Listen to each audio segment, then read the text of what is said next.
for Racial Justice. We are delighted to welcome everybody, and thank you for coming and spending the evening talking about perspectives on equity that really double-click in and focus on economic implications of equity. Houston 2036, I see some members of Houston 2036's steering committee who are here. I'm one of the founders, together with Larry Payne and Campbell Marshall and some others.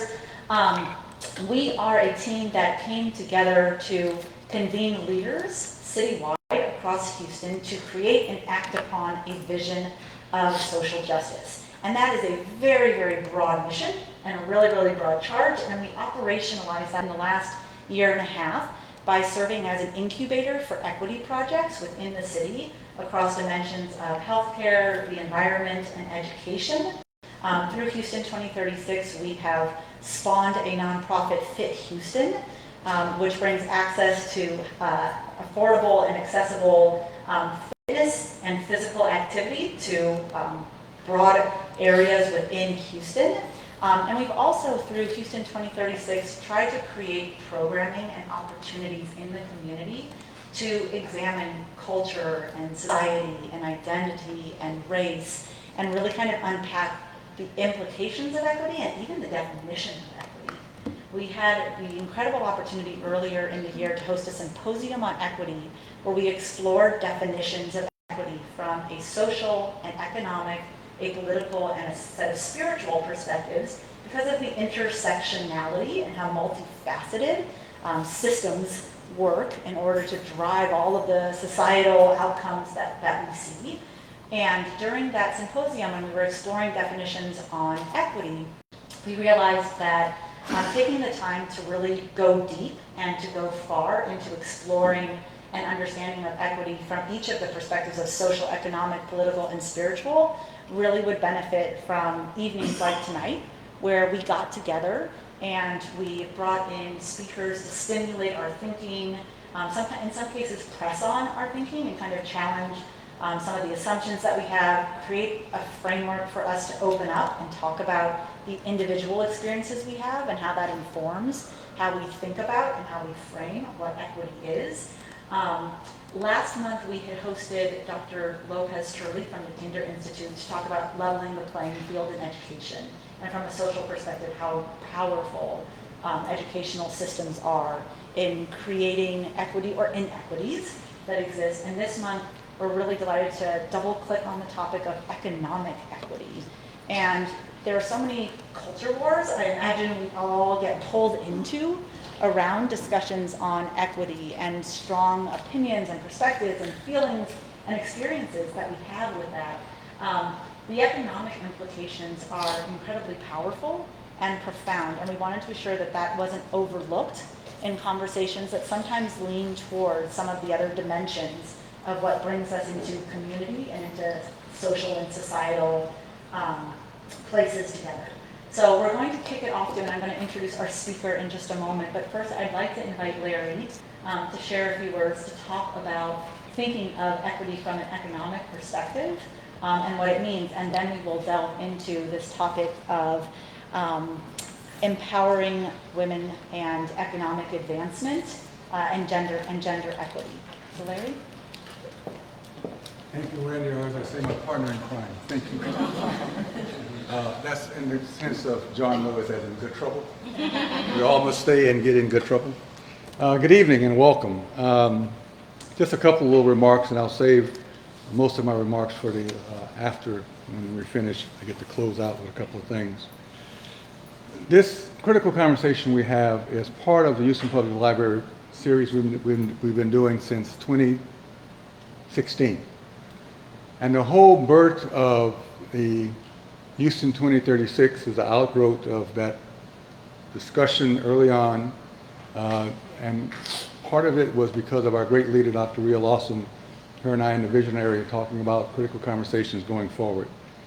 We wanted to do this special event this month because March is Women's History Month. We want to make sure we highlight that. I want to thank Dr. Lawson again for being part of this. Our host this evening is St. Teresa's Church, Father Phil, who could not be with us this evening. Charlene Avocado is part of our social justice team over here. Justin Bogart is the key that makes all this work through the library. Thank you, Justin, for being here and doing your part. And Julie Minster is our communications person. This partnership that we've started of Houston 2036 is one that goes forward to the next 13 years, asking the question, what kind of city do we want to be and become by 2036? Mayor Turner is the 62nd mayor, the 64th mayor into the first year of her second term. Notice I said the first year of her second. Could you get closer? Is that better? Oh, yeah. So much better. Okay. I used to could do this without a mic. I guess I'm at a point now where I can't anymore. We kind of asked this question. Mayor Turner is our 62nd mayor, the 64th mayor into the first year of her second term. Will be the mayor in Discovery Green on August 26th, our anniversary of the city of Houston. What's her speech? We should be writing that speech now. What are the issues we're going to be talking about? Not some of the same issues we're talking about now. And so the question is to think forward and ask those questions. The series that Randy mentioned that we had in January at the University of St. Thomas looking at social, economic, political, and spiritual dimensions of equity and social justice, a word that you can't use in certain circles. You're saying it, social justice. Was to look at those areas, how we deeply understand those issues, and try to get some clarity and definitions of what we mean about those. This wonderful 2036 journey is a partnership now between the University of St. Thomas, the Center for Faith and Culture, Dialogue Houston, ALF, Center for Houston's Future, Leadership Houston, University of Houston Downtown, the Holocaust Museum, Houston Urban League, the Institute for Spirituality and Health, and it just keeps growing. And so as we approach this next cycle that we're going to get involved in the fall and then right after the first of the year, I'm so glad to see my wonderful friend, Councilman Sally Alcorn here at large. Yay, Sally, thank you for being here. She's played a big role in this. Will play a bigger role as in the next cycle as we go forward after her reelection, and in the next 4 years, and to look at how Houston is being and becoming.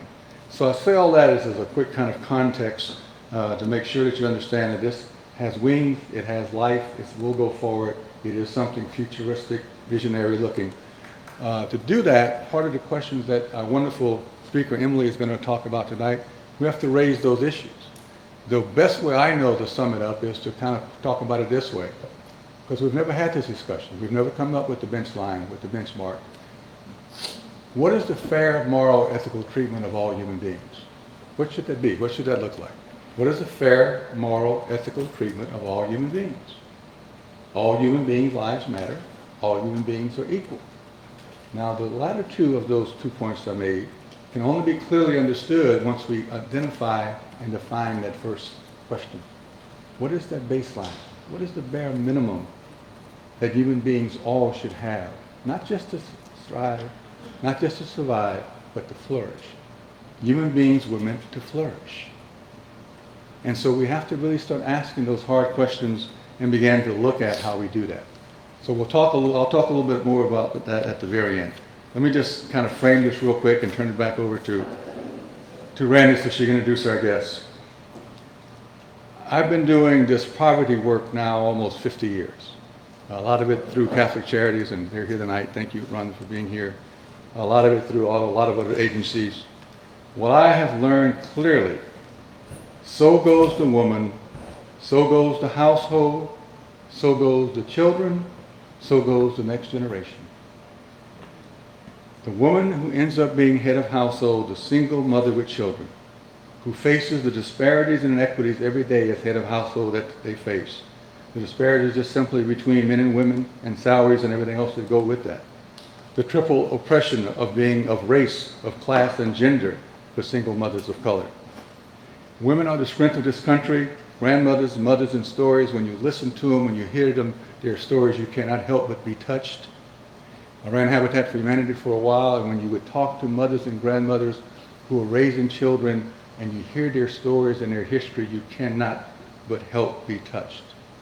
I'll just share this last one, because it's the one that, to me, kind of says it all, and I had to write it down so I remembered exactly the way she said it. One of the women we finally were able to get into a Habitat home, 36-year-old mother, single mother of 3 children, became very ill.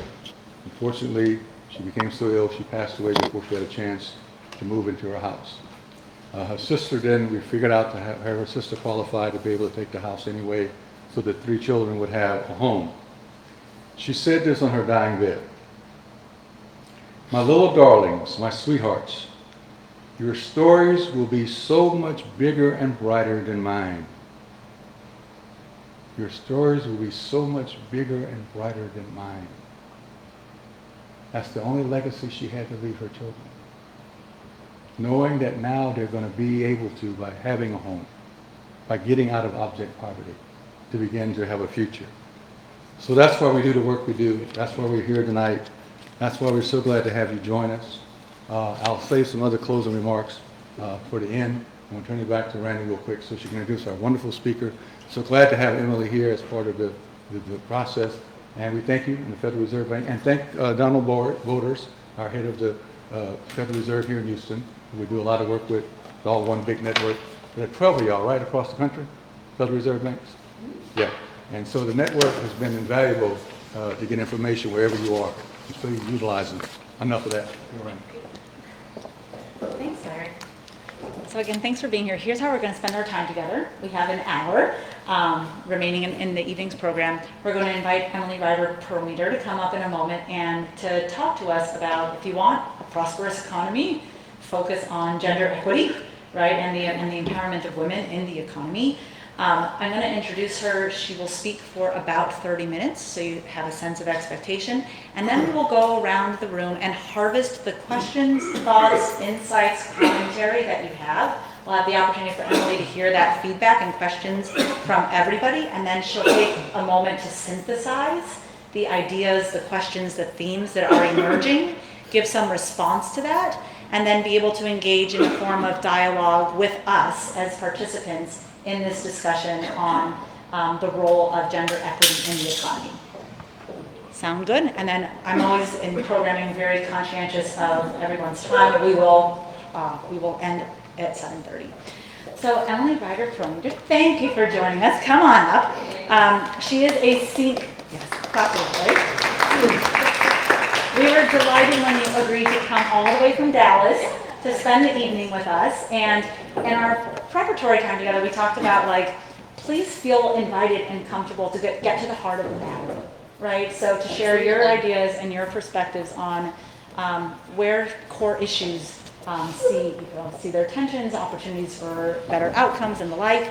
I will introduce Emily as the Senior Advisor in Community Development at the Federal Reserve Bank of Dallas. Emily conducts research that sheds lights on challenges faced by low and moderate income communities, as well as promising practices to build a more inclusive economy. Her areas of focus include consumer debt burdens and loan performance, affordable housing access, and small business resilience, with an emphasis on women-owned firms and small business owners of color. She is the lead for the Dallas Fed's role in the Small Business Credit Survey, a nationally represented survey on the credit needs and experiences of small business owners.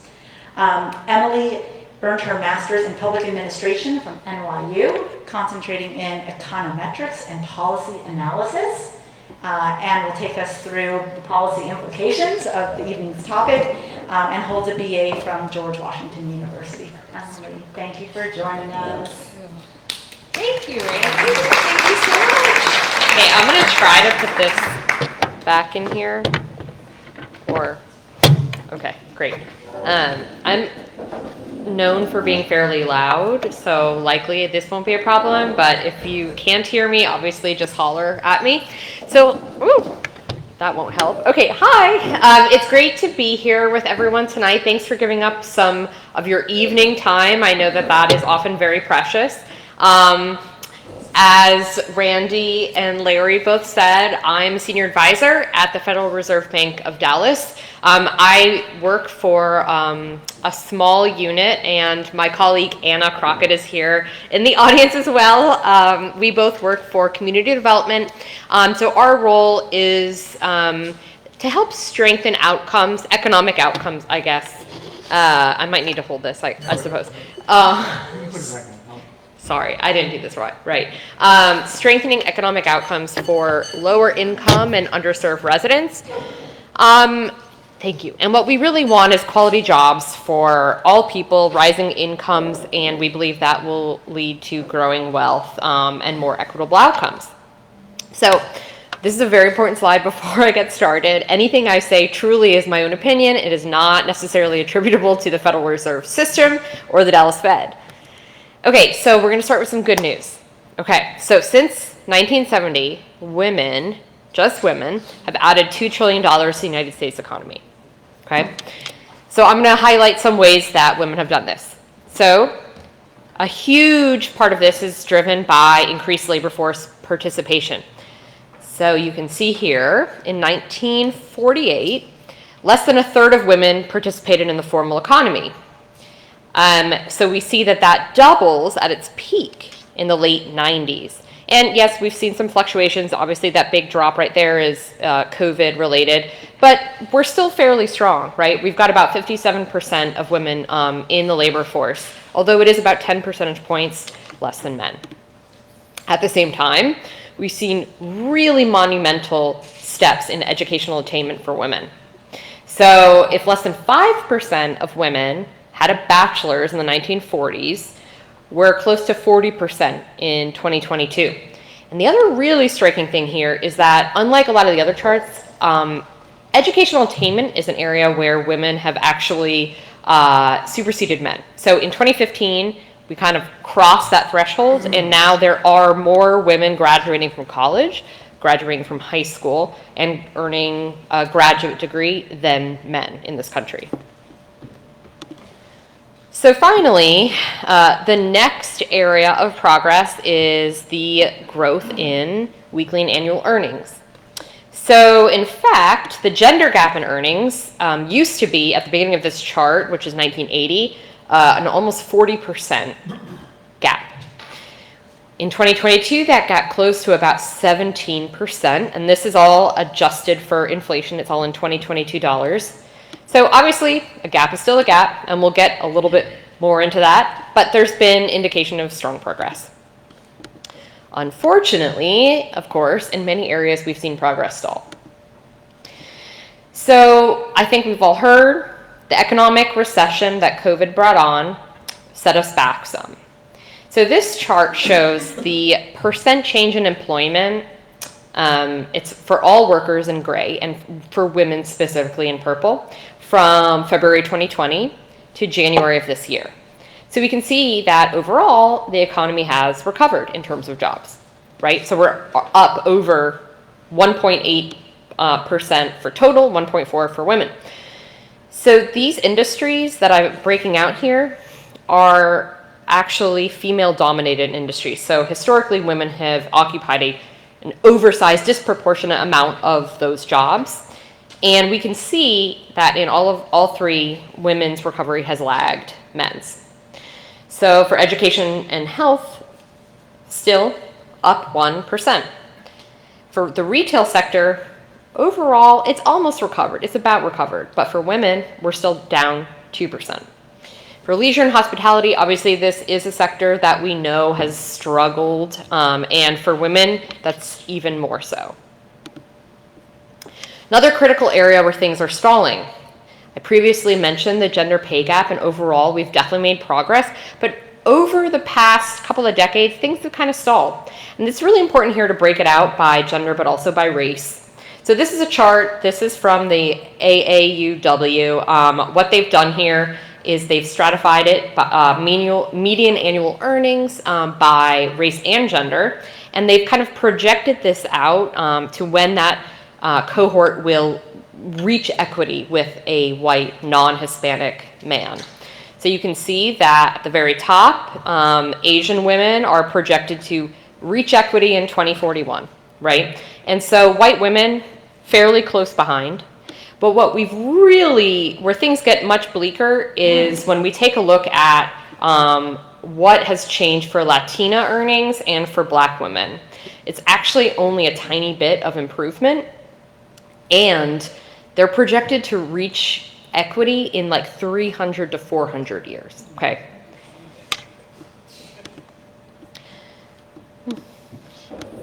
I skipped too many slides. Okay, so here's some local data. These are all Texas metros.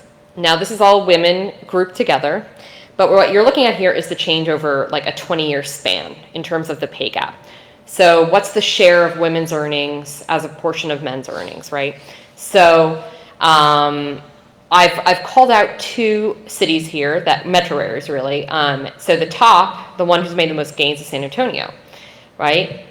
So in 2019, women made about a little under 87% of what men made.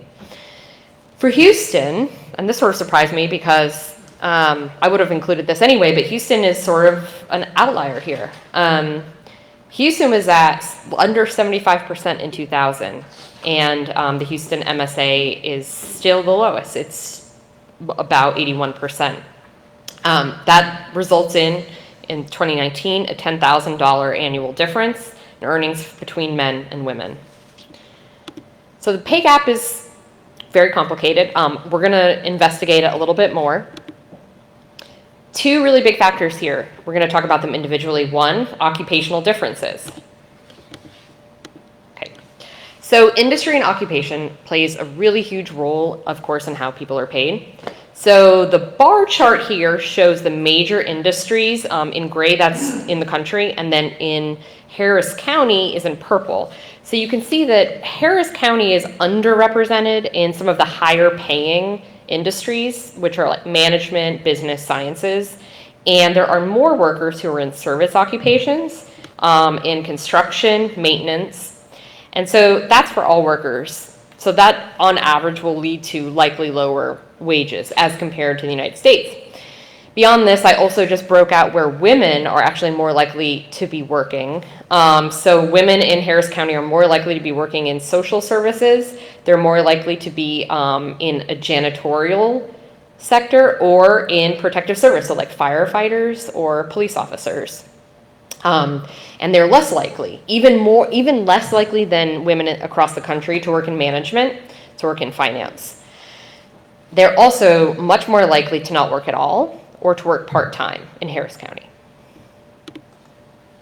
So keeping that in mind, this is a national chart from some colleagues at the Richmond Federal Reserve, and this is broken out by gender and race. So this is also looking at where things were in recovery as of August 2021, and that is the percent change in the share of folks back at work, right? So this is really interesting because it's grouped by race, but also by gender. So you can see across all races, women's employment is much below that of their male counterpart.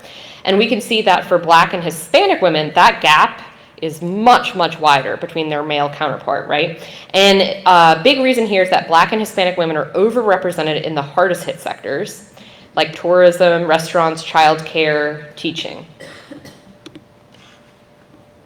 Whoops.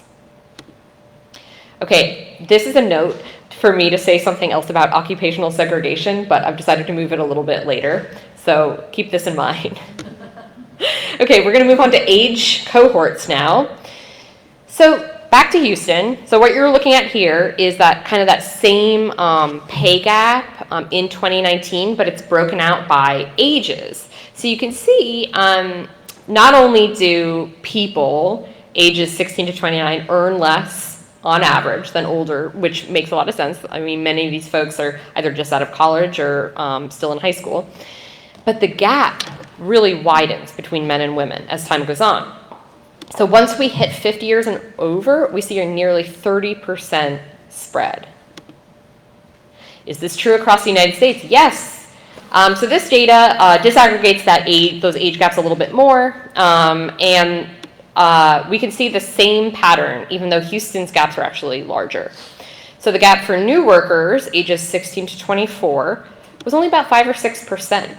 But by the time we hit ages 45 or 50 or 54, we've got a gap of more than 22%. So what's going on here? Well, you could just say, okay, well, maybe Gen Z coming up is just they're a lot more equally paid, all of that. And that is a little bit true. But actually, if you look at this same spread from 10 years ago, you're going to see a similar pattern play out. So there's something else going on, I think. And I think this is a really big part of it.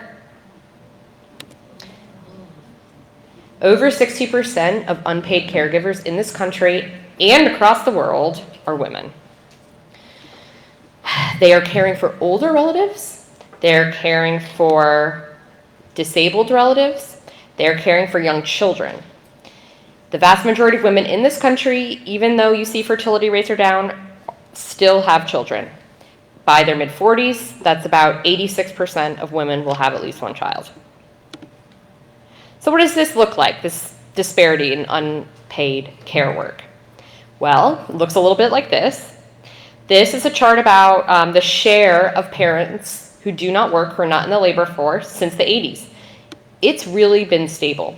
You see this little bit of a uptick that's in both men and women. That's because of the Great Recession. And so it's really hard to tease out like how much of that was by choice. But it's over a quarter of all mothers who are not in the labor force. For fathers, that looks a lot closer to 5%, 7%. Of course, this cuts off before the pandemic, but that data would certainly show something, I think, a little bit steeper here as well. What else does it look like? It looks like mothers who feel pressure to focus on life at home while they're working. It looks like tension between supporting careers and their families financially. But you can see that mothers still, a majority of them still feel pressure to support their family financially. But they're much more likely to also feel that tension about responsibilities at home. It looks like mothers suffering disproportionately higher unemployment rates during times of crisis like COVID. Looks like women leaving the workforce entirely during the pandemic. So between February 2020 and February 2021, we lost 2.4 million women in the workforce compared with 1.8 million men. And a significant underpinning of that was childcare. It looks like women-owned small businesses closing at much higher rates at the start of the pandemic. And this is especially true for mothers. You can see the year-over-year change from April 2019 to April 2020. It was about half of self-employed women who were not working. And it also looks like this, and this is for Harris County. Households headed by women, and we heard Larry talk about this in his opening remarks.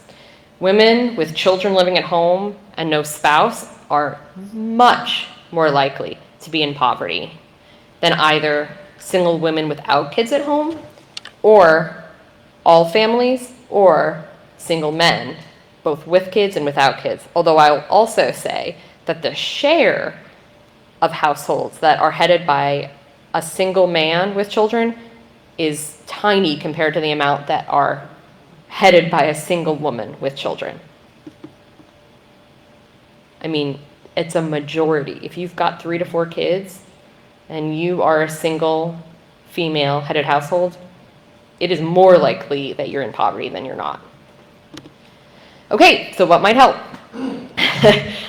This is the fun part. Normally I just bring a lot of bad news, but I got to have some fun and talk about some things that I think could begin to make a difference, at least at the margins. But this is a very complicated topic, so certainly not fully comprehensive.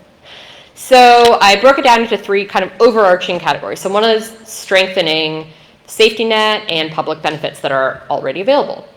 The second is talking about what the workplace can offer, and that is either from the private sector or if there is something from the state or federal government that could step in to fill some of those gaps. And the third, which is probably the hardest, is culture. Okay, so first up, public benefits and the safety net. Since we just finished on this slide that was taking a look at poverty rates, let's see what we might have to offer. So first, we've got unemployment insurance, then we'll move on to the CTC and then the EITC. So first, consider unemployment insurance. So we know this is a very critical tool for bridging that gap between jobs. You have something to fall back on, even if it doesn't fully replace 100% of your wages. And we also know that during the pandemic, it was expanded, right? So we can sort of see how critical that was during that period of time. It was nationally recognized. What I think is really interesting is that until COVID, people in Texas who work part-time are not covered by unemployment insurance. Who are those people? Mostly women. So what I've done here, of course, is break it out, men and women, by how many hours per week somebody works. Obviously, if you're working over 50 hours a week, you are much more likely to be a man. If, what's considered full-time is still 35 and over, still more likely to be a man. But take a look at the share. It's almost 2/3 of those working part-time. So given that it was expanded to part-time workers during a time of economic crisis, to me that indicates there's something they understand there about the importance of part-time work to basically staying afloat. All right, so now this is the extra fun part because I get to highlight some of my colleagues' work. So Anna and I have 2 colleagues, and this actually just came out. They did a really great investigation of the child tax credit that was expanded. And the big question mark here is, well, is that just going to cause everyone to stay at home and they're just going to take their extra check and they're not going to work? So here's what they found. They found basically no impact on the labor force for the aggregate, right? But if you take a look at women with spouses who are not employed, it was a boost. They were more likely to work, probably using that extra money to allocate toward the very expensive childcare that was needed to actually be able to get back to work. So we have evidence here that expansion actually incentivized folks who may be struggling more because they don't have a dual income household to actually get back into the labor force. Okay, so finally, EITC. EITC is a super popular program, and it's for a good reason. It has bipartisan support. It's very large in size. It incentivizes work. It is a fully refundable tax credit that is more generous if you have children. There's really strong evidence that it helps support labor participation for single mothers. We also have colleagues that studied this. They found that 20% of eligible families just do not get their EITC benefit. What they found was this was largely due to limited English proficiency. So people do not understand that this benefit is available, right? And so there's a lot of different ways you can think about this, but I would say this is a great priority to look at. It's already there. They're already eligible. There's no policy change. It's really just like trying to get folks to take it up. Okay, so moving on to workplace benefits. So first we're going to talk about a little bit of childcare. So this is Anna's work that I'm just stealing. So Texas loses, this is estimated by the U.S. Chamber of Commerce Foundation, loses $9 billion a year because people can't work because of childcare gaps. Okay? Daycare and childcare is a very strange model. Really low margins for a business owner, right? And there's so many regulations, which for good reason need to be there. However, it's way too expensive for parents. So they're not making money, parents can't afford it. It's just the market is not working. It's just not. On top of that, and this is from Anna's work, the pandemic caused things to be far worse, right? It exposed a lot of the issues, but it also exacerbated them because we had so many early care and early child education workers leave that industry. So this data is from a year ago, but Anna helped me check it. More updated figures today, and we're still not recovered. So here could be a big reason why, right? There's a huge pay gap between ECE teachers and K-8 teachers. And it widened during the pandemic. If this industry is not paying enough, we can't attract enough people to actually fill those positions. Parents still can't afford it. It's going to get more expensive, and it's not even like the business owner is, making a lot of cash. So there's a serious problem here. Okay, next up, we're going to talk about just generally paid sick leave. So overall, most people who work have access to some amount of sick leave that is paid through their employer. However, part-time workers and workers who are lower wage, which frequently are mothers, have much less access to paid sick leave. So less than a quarter of part-time employed mothers have any kind of paid FMLA. And this is a big problem because they're the ones taking care of the sick children, not just themselves.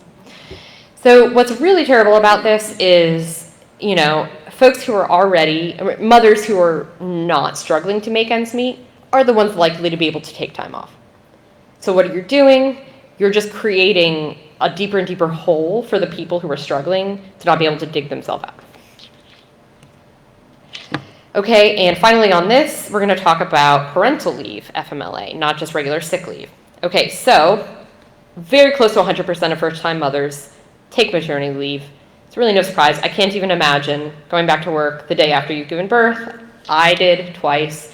I took 12 weeks, and even that was kind of a struggle.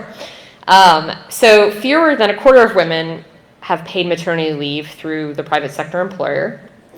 And I did a lot of research here. This is an area of personal fascination for me. Like, what's the right amount of leave? Like, is it 3 months? Probably a little bit more. Is it a year? Studies say maybe a little bit less. There's actually a lot of really positive implications for child health, women's health, women's mental health when you have a good chunk of leave. All right, maybe around 5 or 6 months. But longer leave that some companies, very few, but some really big companies offer, there's some indication that it could set your career back a little bit further. So I do want to just be mindful of that. Okay, this is my counterintuitive / controversial slide, which is that, frankly, just as important, in some ways more important, is parental leave for the father. Okay. So this slide is very chaotic because apparently I flipped one of the things, but essentially, what happens when men do not have access to leave is that there are some really serious outcomes for widening gender pay gaps. There are some really great studies about the fact that if men take leave, they are more likely to bond with the baby's weight, height, future health, and cognitive abilities. There's positive associations between that. And then on top of it, men are not, there is some egalitarian sharing of household duties. So, I think for me, this is an area that, culturally, we're just not there yet. Even when leave is offered, I think a lot of the time it's not taken. So I think that is an issue that I would strongly suggest looking into a little bit more. I'm a little concerned that I put, because of technical difficulties earlier, I put the wrong, put an old version of my deck up here, but we'll have to just go through it as best as we can. Okay. Yeah. Okay. So I'm missing a big chunk of this, unfortunately, but I'm going to try to just shoot from the hip here. Okay. So let's talk a little bit about this. This was a supporting slide for some of the paternity leave. This is a crazy interesting study. This is a study from Sweden's Ministry of Employment. And what you're looking at here is income trajectories for two groups of couples. So the group I've highlighted, which is the very top, so this is a heterosexual couple, and that's the man in the relationship. At the very bottom, that's his partner, his wife, okay? In the middle there, you see lesbian couples that were matched based on previous earnings, and one of them is the birthing parent, and one of them is the non-birthing parent. This was a pretty eye-opening chart when I was looking at the data, because what you see is, first of all, the heterosexual man's income is basically totally unaffected by having a child. For all of the women, you see some amount of decline. But for the two birthing mothers, you see a much larger amount of decline. And then for the lesbian birthing parent, way quicker of a rebound. So the suggestion here is that there's a lot of evidence for a more conscious split of domestic responsibilities, for a more conscious understanding of shared household responsibilities. And that's not something that is easily done. In terms of culture, we have made incredible strides in this country in terms of the conversation that we can have about representation for women in a variety of male-dominated occupations. In the more recent version of my slides, I had a picture of my kids in here. And the reason I had a picture of my kids was because I got them matching sweatshirts that they're from this company that sells their clothes in Target that has a lot of representation of women in STEM. So I got them matching Katherine Johnson. I don't know if you've seen Hidden Figures. She's a mathematician and NASA scientist. This is just available in Target. And the Barbie slide that I was also going to bring back if I'd had my other version of my slides has to do with what I grew up with. And I'm a millennial, right? So this is this is recent history. In 1992, Mattel released Teen Talk Barbie. This was like peak Barbie age for me, like 6 or 7. Teen Talk Barbie said like 50 different phrases. And one of those phrases was, math class is tough, let's go shopping. It's true, you can look it up. 1992. All right, so I will say, in Mattel's defense, they pulled it to take away that phrase after a couple of months, right? Because they got a lot of pushback, even at that age. We have made tremendous strides in terms of culture moving to where we can show and talk about women occupying different roles in STEM that were not really thought of before. That was, hopefully for my kids, going to be commonplace. But for generations before us, not so much.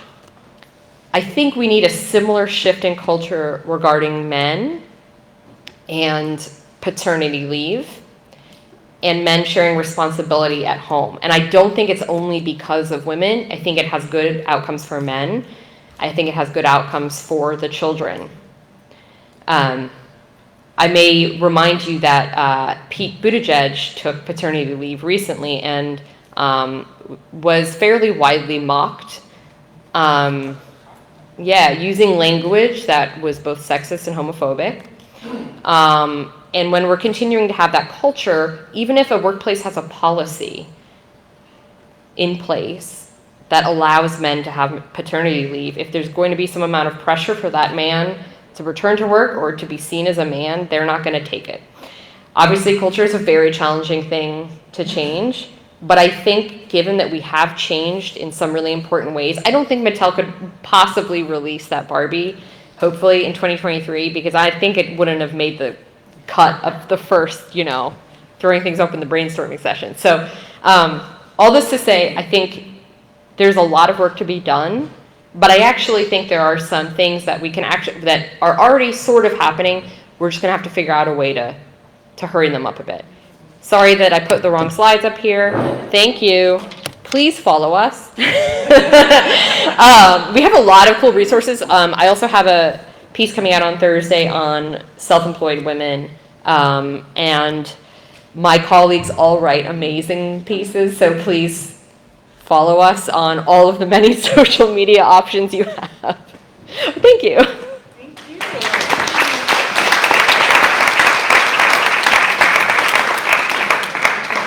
Thank you, Of Emily, course, thank for you. an incisive and focused review. Trying.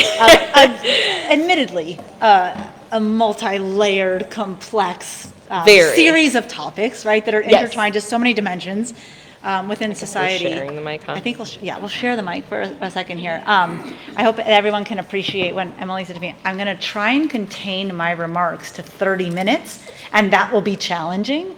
They did a phenomenal job of finding focus and It's too incision hard. to the issues. But we wanted to take the balance of our time, which is the 30 minutes we have, to entertain and to hear the questions and thoughts that come to mind. So as you were listening, if we'll kind of start around the room this way and then sort of take all of the questions through. I want to harvest them, so to speak, to see if there's common themes or ideas.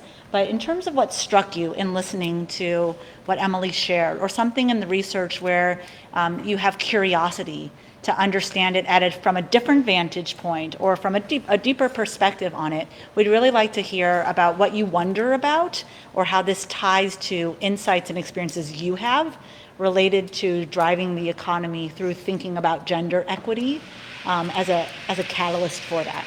So I'll sort of invite questions and kind of turn my eye this way, and then I'll give Emily the floor back to continue to sort of synthesize and think about some of the key points that arise from the questions we hear.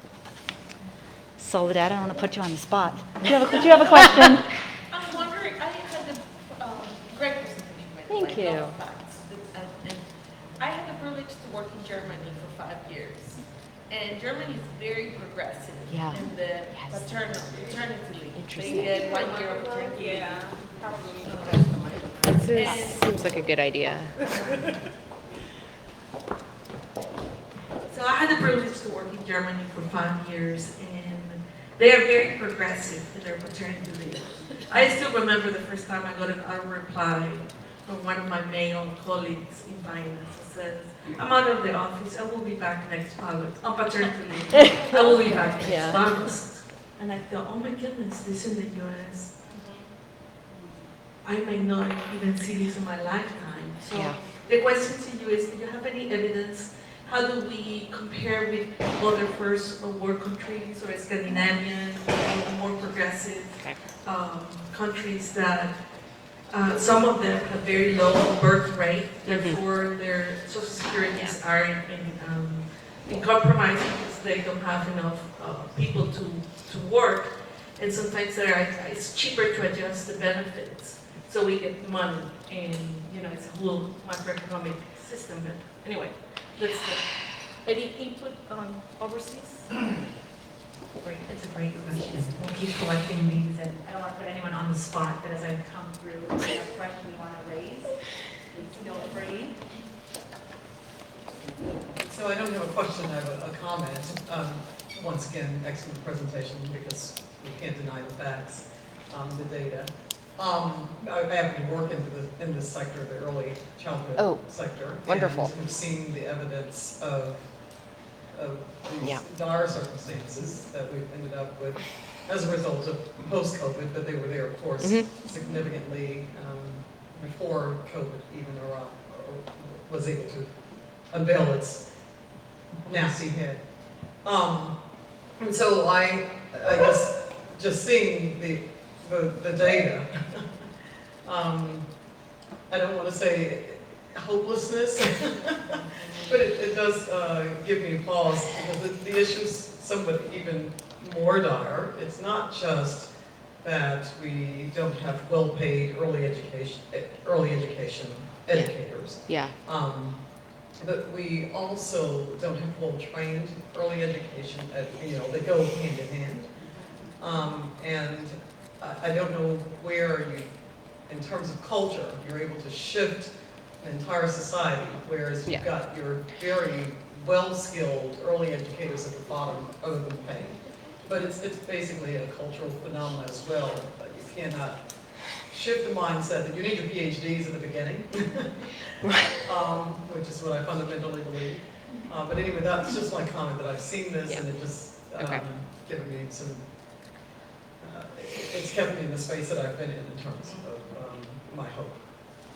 I'm going to go out of turn real quick because I've got to go to the club meeting. Please. Thank you so much. I Oh, just wanted to, for some good news, the city of Houston last year passed paid parental leave, maternity leave, all 22,000 not just maternity leave, but infant care. You know, all this time off to take your kid to the doctor. It's just a wonderful thing, and we're really hoping that catches on. We're trying to get all the people, tangentially involved, part of Houston Metro and Houston First and all the different That's organizations that huge. work with us to really push that. So thank you. It was a great presentation. Thank you. That's huge. Nice. And Sally, before the next question, I'm glad that Sally highlighted that because I think this theme of are these intractable problems, right, is something that we're all, examining and where can we push on it in order to get. Just gonna pull this up. I'm always wondering, because we invest so much in prison system. Mm-hmm. We invest so much in what we hope not to be from that pipeline, from crib to prison pipeline in our communities of color. So Yeah. when and if, I'm hoping in my lifetime, that I will see a dramatic shift in legislation that will support families so that we can have a higher investment in educators Yep. and invest in families.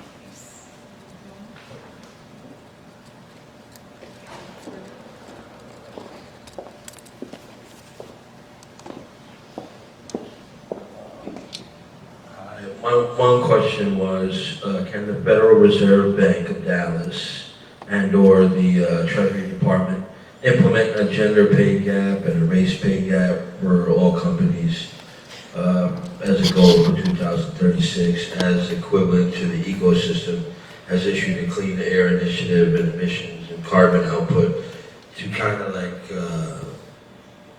shrink the gender gap and the disparity that I've been seeing up on the thing that's kind of worrisome from the economic part from a woman, nonetheless, being the man on the opposite end.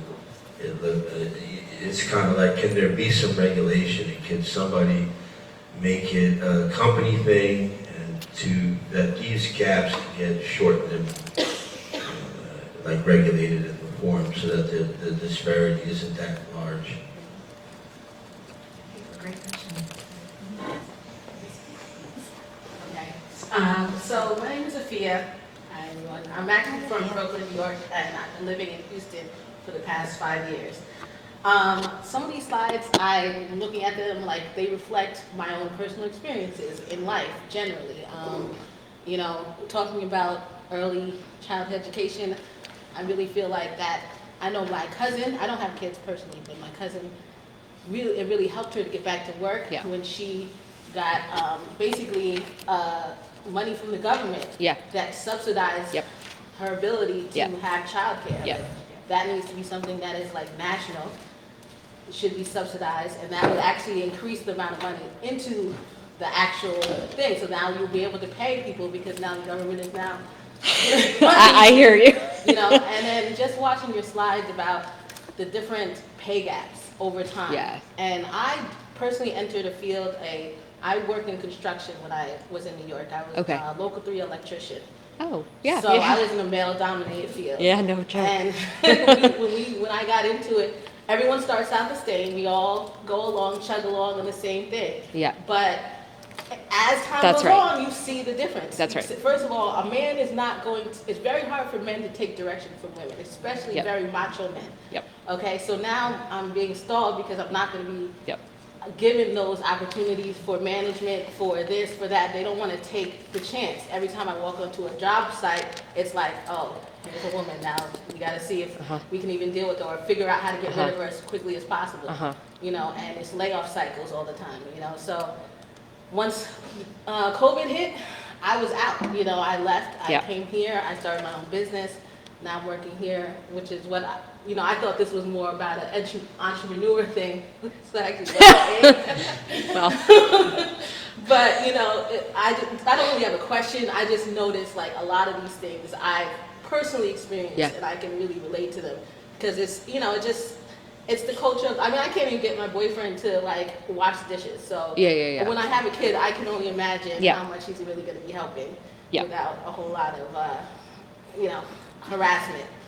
I think you got a couple of the knowing lapses where you're like, yes, the recognition of some of these dynamics.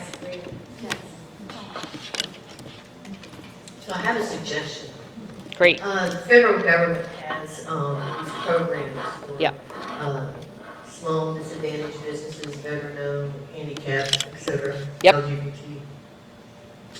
And it would be great if they would increase the goals to 30% and to also increase that goal for private sector who has a prime contract with the federal government, because it's federal government money that's being spent, right? And so if the economy and the cycles of life, right? And Yep. if we want good jobs, we want good paying jobs, we want to be able to pay people well for a teacher, au pair, whatever it might be, you know, as long as we can raise everybody up, and it does happen through business and the economy Mm-hmm. growing, then that would be a great way to be able to do it. It's already in place, it's just raising the bar, right? Yep. Just taking that goal up some. And I'm a woman business owner, so thank you. Woohoo! You know, we just see so many things happening because there was a shift from minorities, Yep. right, to small disadvantaged. So it got away from minorities, okay, Asians, Hispanics, blacks, because it was for small disadvantaged. So you could be I could be a white male and say I'm small company and disadvantaged, and I would get part of that program. So I would like to see us come back to where we started, was because there was a disservice in the government to these groups of people. Interesting. Right. Okay.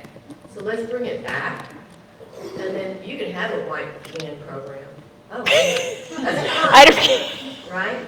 But what you've done is you've shifted it totally, right? So now women are a part of it, and then we have to look at women, because women's certification is because it's her husband's business, and he decided to put her I've in heard this charge, before. Yeah. okay? Yeah. It's not fair. You Yeah. know, with somebody like her, who has started her own business, right? Yeah. And she didn't have a husband or a father who had a business, who just turned it over to her. Yep. Interesting. Yeah. And I'm coming this way and go down the middle. So that I can grab right away. So again, yeah, great presentation. I work in health and health equity research. Oh, great. And I actually cited the Dallas Fed in almost all my work. I have great data and also great quotes. So Yes. Great. Great. Thank you. So I had two thoughts. First, you know, I noticed that a lot of the care economy Yes. are lower paid Yes. and female. Yes. And it seems like there's an inherent Yes. sexism that's driving all of this that makes it a less important tackle or Yeah. problem to tackle. Mm-hmm. Mm-hmm. So I don't know how we Okay. position the issue in a way that Interesting. is more attractive to say, you know, these need to be higher paid jobs, these need to be, you know, more respected jobs, we need to pay for, there's a million ways to address it, and I feel like that's kind of the heart of it. And the second one is I was wondering if the Dallas Fed might be doing any research, and I apologize for going there right now, but I'll go there. Great. The recent rulings on abortion. Oh, boy. Is going to change the dynamic of the moms. Yeah. And the child care, and Yeah. how is that going to affect our economy? Are we looking at an anticipated effect? Are we going to start tracking data so we can engineer to what the resulting effect has been? And I apologize again. It was a robust presentation, and we wanted robust questions. Yeah. No.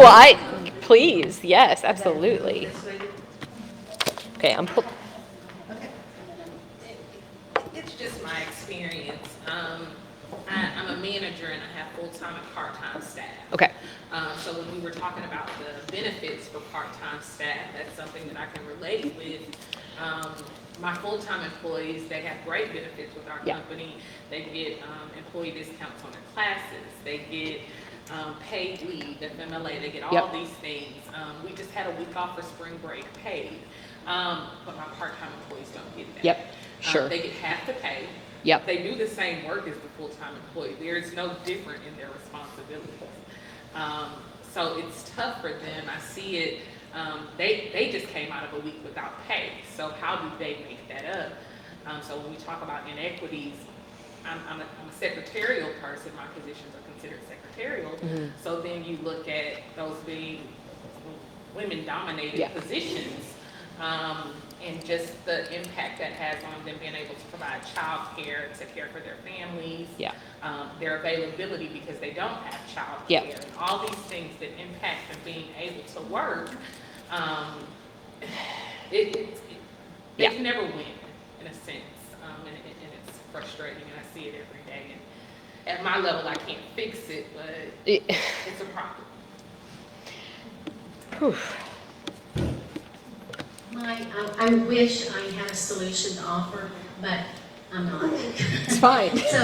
But I was in a women's study during the pandemic, and one of the things that was addressed, I read about a country, it's one of the Scandinavian countries. Okay, yeah. And They're always the so Scandinavian much more countries. progressive, right?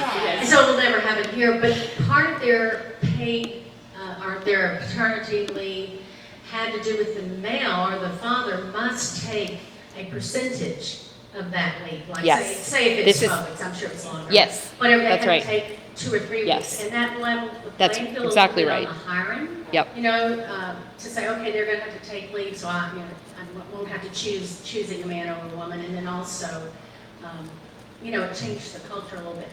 And I know there's no way we would get that done here in the US. Yes, there is. Well, Yeah, see, not- come on. I mean, I'm doing well.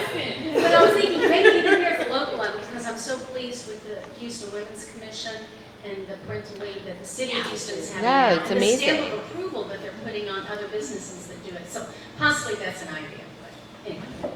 But I loved your presentation. Gosh, thanks. I wish I just didn't flub the deck, but I pulled up the real deck now. Yeah, but that was so chaotic. It was like flipped, the text. I was like, I don't know what was going on. We were just trying to make sure we were paying attention. Yeah. Well, you guys can read that, right? Yeah. So we work in early childhood, and we love to see up there is the impact of what some of these industries have about the return on investment. Yeah. In Houston, we've got 1,750 daycares, but 43% are in-home daycares. And so we've got a high amount of impact and return on children. Yes. and Oh my God. Yes. amazing quality of care in homes. Yep. But oftentimes, we don't get to see these kinds of impact. And so in just a 5% increase of benefits or supports for this market, Yep. that support because there's low wages, and the impact is exponential. Yep. Last questions? So when else do you get into a room and have this informed, thoughtful dialogue and type of presentation, and then get to surface all of these issues? The unfair part is that we are firm in that we round out our programming in a timely way. That's right. So poor Emily now, after hearing all of that, could stay here for hours and chat with us, but I'm going to put her on the hot seat to kind of address in a group setting, what strikes you thematically coming out of that, or some kind of additional points you might want to touch on. And then I will invite you to additionally be gracious to us when we close at 7:30 after she has that opportunity. If you want to talk about the particular issue, suggestion, feedback that you had raised, to stay afterwards, and then everyone else is able to track to the balance of their meetings. Emily? Okay, it's very hard to do all of this while I'm listening, but okay. So thank you for all of the comments. Just really incredible. I did pull up, these are the good slides. So in case you want to know some studies, here are some really good studies about dads. So childcare, huge ROI. This is like not even, I mean, there's a lot that you could debate from an economic perspective, right? Like minimum wage is one of those things. We actually do see studies that suggest that it does hurt input, right? So like, there is no study that says high quality education from 0 to 5 doesn't have an impact. Like, it's the most important time. Yes, like there's just no doubt it has incredible ROI. I wish that the way our political system worked, there would be more incentive for, to focus on the future generations. There's not really a lot of incentive, right? Because babies are voters and that's just the way it is. However, there are some really great things. In-home care is huge. There's a lot less barriers to entry. There are some really great models. I know that they're paying dividends. There are a couple really interesting, and there's a nonprofit in Dallas called Educational First Steps, and their entire angle is providing the training and technical assistance to improve quality for daycares that serve lower and moderate income families, right? Because they deserve to have that high quality, and obviously, like, maybe you're not finding the most well-trained staff. So there are interventions that could work. It's just one nonprofit. I wish, it was more. In terms of the Fed doing anything related to enforcing gender and race pay equity, okay, unfortunately, I have some sort of bad news. One, we don't do that. We can talk about monetary policy and its implications. We don't legislate, we don't enforce anything related to companies or, non-monetary policy issues. We'll also say it's been legislated, but as this delightful person brought up, yes, it is illegal to pay men and women differently, right? Like if they're doing the same job. The problem is you can't always discern what the reason is. Like you said, you start at the same level and somehow your trajectory is just cut off. And that's just the way it is. Very, very hard to prove. Lilly Ledbetter Act, that's signed into law. That was a really specific case where the woman was literally doing the same job and it was proven. Very, very hard to prove in these sorts of cases. And also a lot, again, has to just do with, culture, some sort of microaggressions that you don't even really prove, all of that, right? And then also, of course, like hours worked, everything like that. Oh boy, Scandinavian countries, yes. So yeah, I mean, look, I think there's definitely a trade-off. I think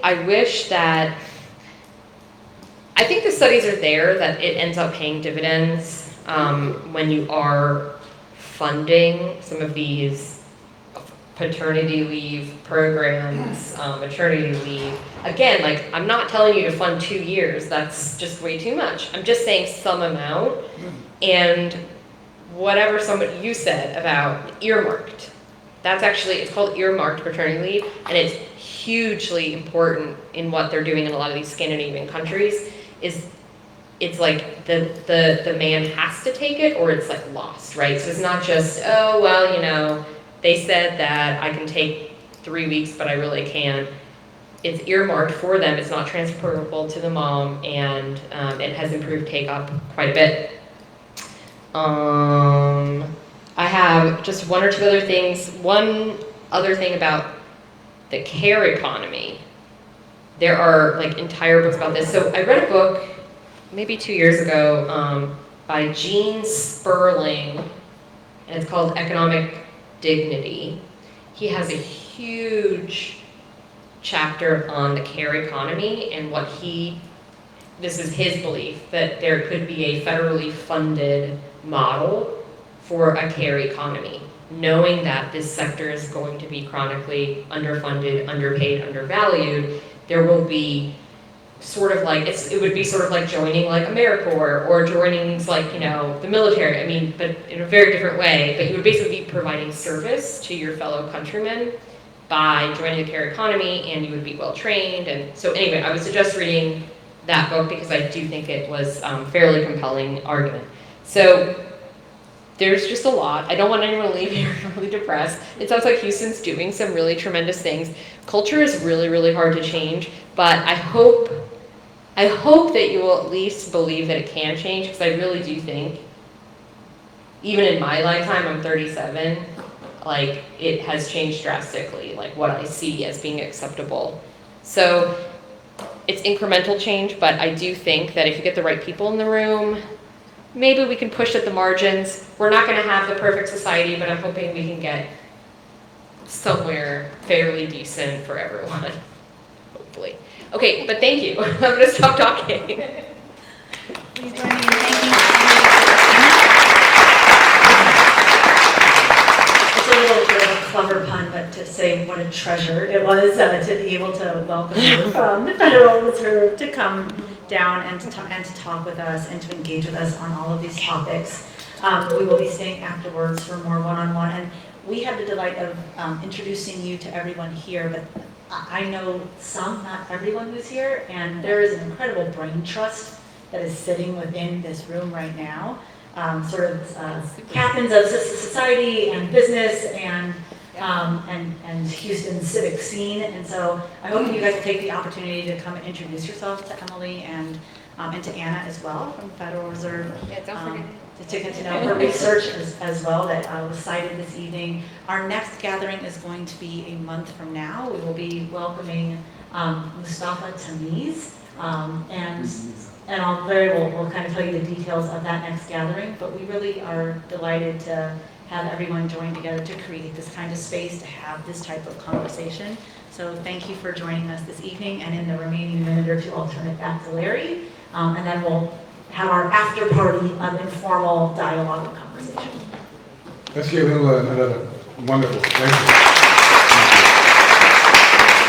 And thank you, Randy, very much for moderating and seeing this. I'll take your hint and only use 2 minutes left to get to the time of 7:30. This was important to do, so you now have the facts, the data, and the statistics. The question is, what are you going to do with it? And what difference does it make? So next month, we're going to dive into the reality of what those statistics say and mean and what they don't say and mean. And that is the political side of all of this stuff. When we did our wonderful conference in January at University of St. Thomas, as I mentioned earlier, we covered 4 areas: social, economic, next one is political, last one is spiritual. Joining us to have that robust conversation about our civic life and citizens within our civic life and our duties, obligations, responsibilities to each other as citizens, as constituents, as congregants. We prevailed on 2 wonderful individuals who really live this and understand it very clearly. I'm so happy and proud to say that one of them is here with us tonight, Chris Tomlinson, the Houston Chronicle business columnist, commentator will be next month's speaker, along with Mustafa Tamiz of Strategies. They're going to get into the weeds of this stuff because you really have to talk about it to dive deeply. It is about poverty. People are poor because they have faced more obstacles in life, not because of any other moral failings. Poverty is not just simply not having enough money. It's the condition of not having enough choices and being taken advantage of because of that. It's so on and so on and so on. The privileged have tax breaks, colleagues, social connections, inroads, telecom infrastructure, health access, connections. The poor have none of that. None of our success has ever come because of our own abilities alone. We've all had help along the way. So the question becomes, what's our role? What is our role as citizens, as constituents, as congregants to each other? What is our responsibility? The secure, the insured, the housed, the college educated, the protected, the lucky. What's our role and responsibility to those who don't have all those opportunities and advantages, who've never had a chance to achieve those opportunities and advantages in life? That's where all this is headed, because it must come to that kind of clarity in the discussion. This is not going to be a conversation about charity. We're not having the downstream conversation anymore. We need charity. We have to have charity. Charity is a wonderful thing. It's a short-term goal. It helps and alleviates problems for the short term. We're talking about upstream social justice, eradication, systemic change, policy change. You can do charity all your life. You can do good all your life. You can feel good about doing charity all your life. You're not going to solve the problem. The problems are solved upstream, at the source. All right? And so we're going to talk about those things and how do we get involved in that. Charity is the great reaction to what we see and feel and hear around us. Justice is proactive, trying to nip it at the bud before it starts. So you don't have to keep doing the same thing over and over. And then your parents take your place and do the same thing. And then the next generation does the same thing over and over. And what do you have to show for it? And the one thing that blew me away is that slide when she talked about when do women of color reach equity? In 300 to 400 years. It's never going to happen the way the system is rigged now. And so we know what we have to do. The road to equity has always been through empathy. There is no equity without empathy. How do you get to empathy is relationships built on mutual trust and respect with other human beings who you do not know. By hearing and listening to their stories, listening to their plight, understanding clearly the passion that in the lives and the experiences that they've gone through just to survive. Remember I said just to survive, not to thrive. Nowhere even close to talking about human flourishing. They're just trying to survive, not even thrive. So the question becomes, in those relationships built on mutual trust and respect that we have with each other that affords us opportunities and connections, we have to develop that with the poor. We have to seek that out. So the question again, what is our role as citizens, as constituents, as congregants? We say all the right words. We know all the right words to say. But when it comes to the action piece, that's what we're going to talk about. So the next session is the political part. The last session gets to me, for me anyway, the way I understand life, to the heart of the matter, the spirituality. All the tenets of all the doctrines of all our religious traditions have the words about how much we care for each other. We care for the poor. We care, we care, we care, we care, we care, we care, we care. Those words have to be put into action going forward because we can't keep going at this pace. So this is what this work is all about. We thank you so much for joining us and being part of this. We look forward to you joining us the next one. Let me give you quickly the next date is at the University of St. Thomas.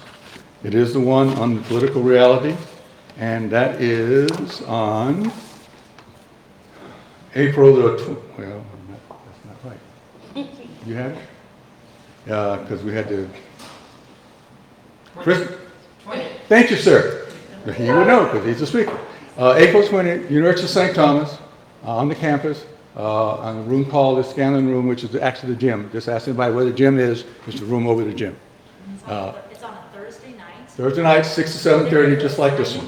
That is unsigned in the center of the room. It may or may not have contact information, so please help us stay connected by filling out the sign-in sheet that's in the center of the room before you go.